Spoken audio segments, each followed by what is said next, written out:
makam yang tak dikenal ya, 24 jenazah, itu 20 kubur, 20 dikuburkan di sini. 1 Maret 1959 saat serangan umum. Pada saat agresi militer Belanda yang kedua, saat Belanda ingin menghancurkan negara ini, salah satu benteng pertahanan bahwa negara ini masih adalah Yogyakarta. Asyhadu an la ilaha illallah wa asyhadu anna Muhammadan abduhu wa rasuluh.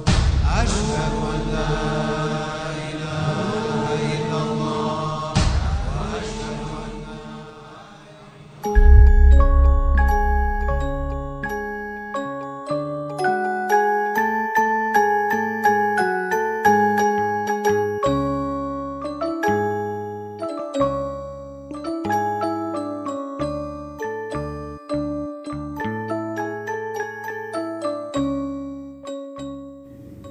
Lokasi makam Syekh Mojo Agung berada di besaran Kintelan di Kampung Dipowinatan, Kelurahan Keparakan, Kecamatan Mergangsan, Kota Yogyakarta.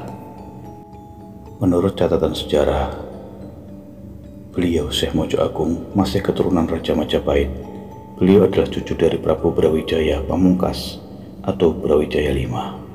Nama asli beliau adalah Kyai Ageng Wonopaksa, putra dari Ki Ageng Wonopolo atau Pangeran Jokolaru bin Brawijaya V. Beliau masih saudara atau adik dari Kyai Ageng Wonosalam, seorang senopati atau Pati Kesultanan Demak Bintoro di era pemerintahan Kanjeng Sultan Trenggono, Sultan Syah Alam Akbar ketiga. Salamullah ya sadah minar rahman hadayakum, salatullah salamullah ala toha rasulillah, zainakum wa busnahina zuranakum, salatullah salamullah munqidhana wa iyakum sahibal karamah ji'na kazahirin. Astaghfirullah astaghfirullah astaghfirullah. Qul wallahu ahad Allahu samad lam yalid walam yulad Muhammad alaihi salam salatan tadumu wa tumaro layali wa tula dawam. Allahumma sholli wa sallim ala nabiyina Muhammad alaihi salam salatan tadumu wa tuhda ilaih. Diceritakan bahwa beliau hijrah ke bumi Mataram dengan melakukan tapa brata di atas Mentau dengan waktu yang cukup lama, dengan maksud secara batiniah beliau mendukung, menyokong berdirinya kesultanan di tanah Jawa dari keturunan Prabu Brawijaya V, yaitu di bumi Mataram. Dari makam Syekh Mojo Agung kita menuju makam 20 pejuang, 20 syuhada, orang yang mempertahankan kemerdekaan negara Republik Indonesia dari Yogyakarta.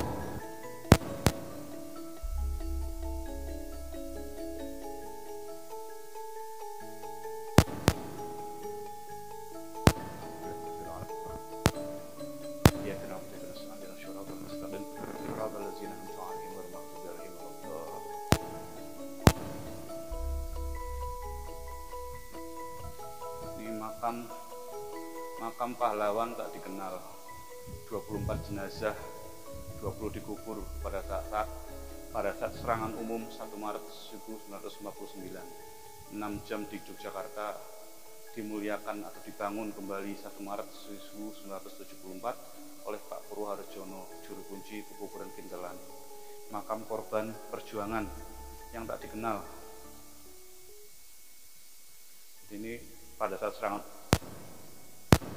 1959, pada saat agresi militer Belanda yang kedua, terjadi peperangan pendudukan Belanda terhadap Yogyakarta, dan pejuang tidak dikenal itu nggak tahu siapa yang namanya, sehingga dikuburkan di sini.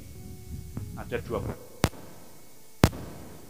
peperangan pejuang yang melawan penjajah Belanda saat serangan umum pada saat agresi militer Belanda yang kedua, saat Belanda ingin menghancurkan negara ini, satu benteng pertahanan bahwa negara ini masih adalah Yogyakarta. Nah, Belanda ingin menghancurkan itu, bahwa mau memberikan informasi ke seluruh dunia bahwa Indonesia tidak ada. Alhamdulillah Allah masih jaga Indonesia. Yogyakarta dengan perlawanan yang luar biasa, terjadi serangan umum 1959, yaitu para pejuang menguasai kembali Yogyakarta, menunjukkan dunia, menunjukkan dan 6 jam pendudukan itu sangat berarti. 6 jam dikuasai oleh pejuang Indonesia, sehingga dunia melihat bahwa ternyata dan itu menimbulkan banyak korban. Nah, disinilah ada 20 korban peperangan antara rakyat Indonesia, pejuang Indonesia melawan para penjajah Belanda. Nah, di sini disebutkan 24, 20 dikuburkan di sini.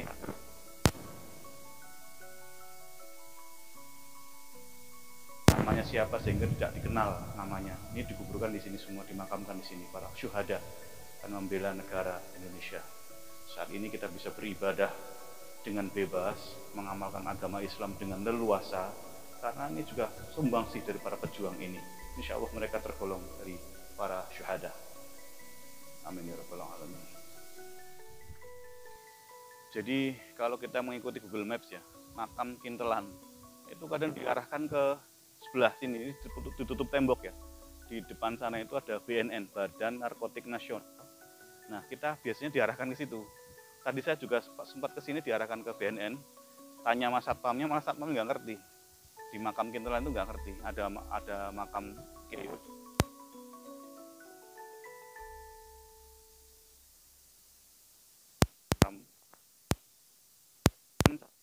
Ikutin Google Map, cari aja ke makam Kintelan di sebelah utara gang BNN ini ada jalan pergi, atau di tempat belokan Cata.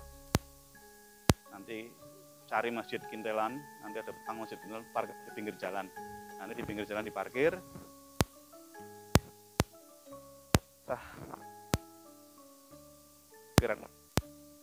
Baik, jadi diminta Pak jangan parkir di jalan, di sini aja nggak apa-apa, ada parkir mobil, saya parkir di situ. Orang-orang silahkan di jalan sana. Tapi kalau bawa motor, boleh motornya dibawa ke sini, di dekat makam bisa. Nasihat-nasihat langit. Seseorang tidak boleh lalai dari ingat kepada Allah Subhanahu wa Ta'ala. Pun dalam kesibukannya, lalainya dari zikir membuat kondisi seseorang dalam keadaan yang berbahaya. Dalam masalah pekerjaan, bisa jadi kalian mengambil keputusan yang salah dan berdampak buruk di kemudian hari. Ketika seseorang mendapatkan dirinya dalam masalah, ia menyalahkan takdir, padahal dirinya lah sendiri yang membuat dirinya dalam masalah karena lalai dari zikir. Dengan zikir, kalian akan diberikan petunjuk dan jalan terbaik oleh Allah Subhanahu wa Ta'ala. Dengungkan dalam hati gerakan nafas kalimat Allah, Allah, Allah.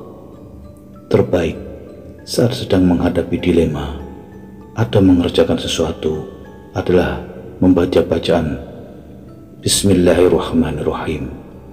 Subhanallah walhamdulillah wala ilaha illallah wallahu akbar wala hawla wala quwwata illa billahil aliyil azim. Oke, Pak.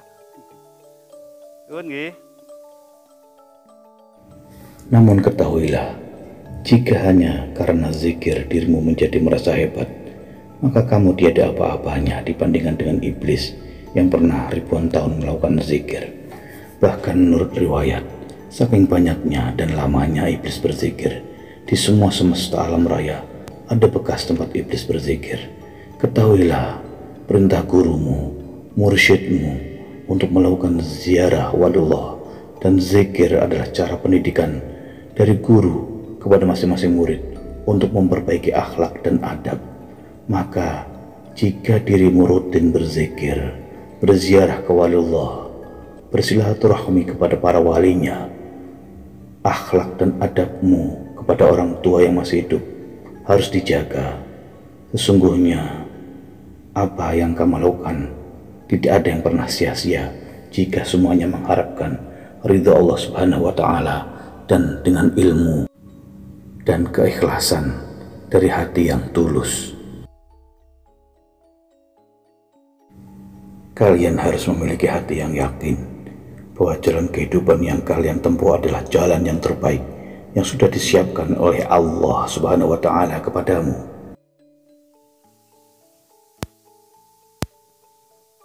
Ya, jadi parkirnya mau di pinggir ini ya, nggak bisa masuk ke area makam.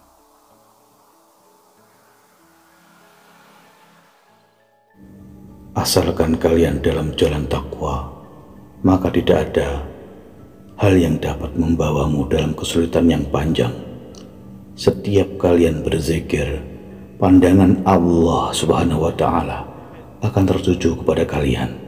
Dari pandangan itulah kesulitan akan hilang, berubah menjadi kebahagiaan. Jika sudah demikian, kalian tidak perlu was-was terhadap takdir atas diri kalian.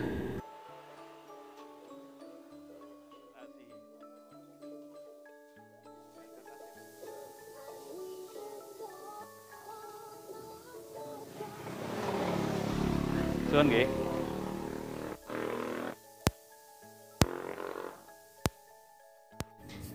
Jangan biarkan dirimu sibuk dengan masalah dunia. Hiduplah dengan bersahaja dan sukacita. Jangan pusingkan dengan masalah yang dihadapi. Allah Subhanahu wa Ta'ala menurunkan masalah. Itu ada jalan keluarnya. Jalan terbaik tentunya bagi orang yang sudah bersabar, berikhtiar, dan bertawakal. Masalah yang datang di kehidupanmu adalah untuk membuatmu memiliki sifat yang bijaksana. Selalu ada hikmah. Jangan pusing, jangan gentar, apalagi hanya masalah pekerjaan. Kenapa harus pusing sehingga melalaikan terhadap yang memiliki kunci jalan keluar, yaitu Allah Subhanahu wa Ta'ala? Berbahagialah dan jangan bersedih oleh sesuatu yang tidak patut membuatmu sedih. Teruslah bersolawat agar jalan yang kamu tempuh diliputi kemudahan dan dipenuhi barokah.